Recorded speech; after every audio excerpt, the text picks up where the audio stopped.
If you're over 60, there's something happening to your body every single night.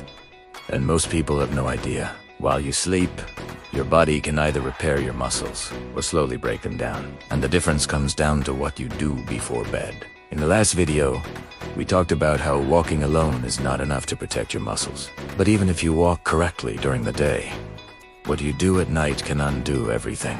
After 60, your body becomes less efficient at maintaining muscle. Protein synthesis slows down.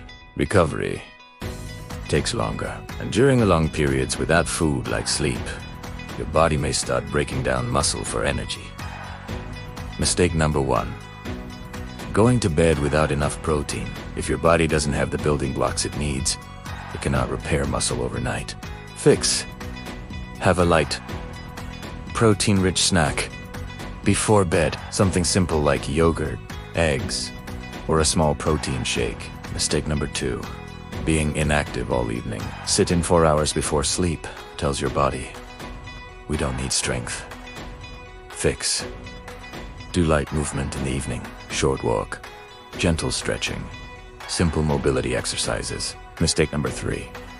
Poor sleep quality. Sleep is when your body repairs itself. But if your sleep is shallow or interrupted, recovery suffers. Fix. Keep a consistent sleep time.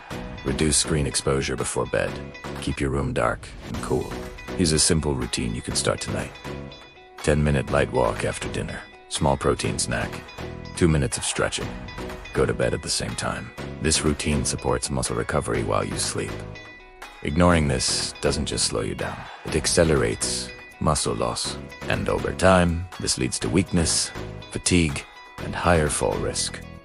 Your strength is not only built during the day, it's protected at night. What you do before sleep matters more than you think. If you want to stay strong and independent after 60, make sure you stay with this channel.